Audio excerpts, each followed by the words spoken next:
I saw my face in the river, but it was a mermaid. Amara ran blindly through the night. Tears filled her eyes as fear pushed her forward.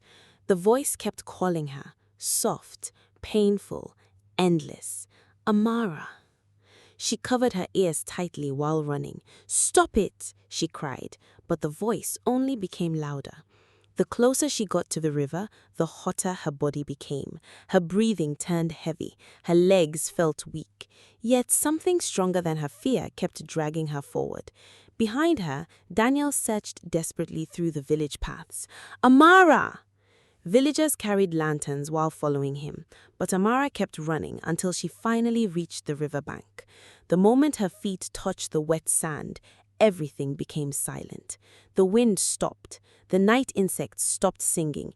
Even the river became strangely calm. Amara's chest rose and fell heavily. Then, slowly, Mara appeared before her. This time, she was not inside the water. She stood directly on the sand. Her silver hair moved gently with the night breeze, but her eyes looked swollen from crying. "Amara, you came," Mara whispered softly. Amara stepped backward immediately. "No, you forced me here." Mara shook her head sadly. "I tried." Amara frowned. "What?" "I stayed away for 2 years." Mara's voice trembled deeply. "I watched you laugh with Daniel." Tears rolled down her cheeks. "I watched you slowly forget me." Amara's heart tightened painfully. "What do you really want from me, Mara?" she cried helplessly. "Do you want me to remain single for the rest of my life?" Mara looked at her silently. Then slowly she stepped closer. "If you want to get married." Amara stared at her in tears. Mara's glowing eyes filled with emotion. "Then he must marry the both of us." Silence. Amara froze completely. Her heartbeat stopped for a second. "What?" Mara held her hand gently. "We came into this world together." Tears rolled down her cheeks endlessly. "We are one."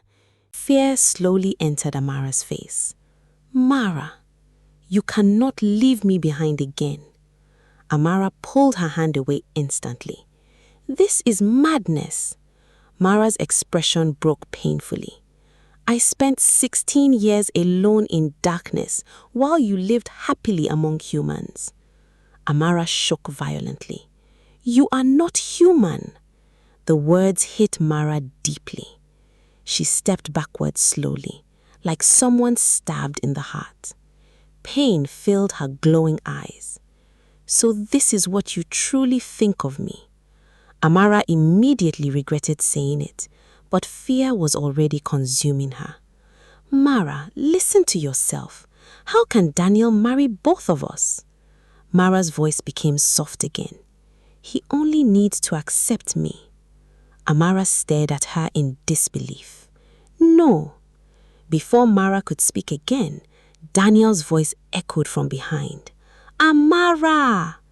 Both girls turned immediately. Daniel finally emerged from the darkness, breathing heavily. The moment his eyes landed on Mara, he froze completely. Shock swallowed his face, because standing before him was another Amara.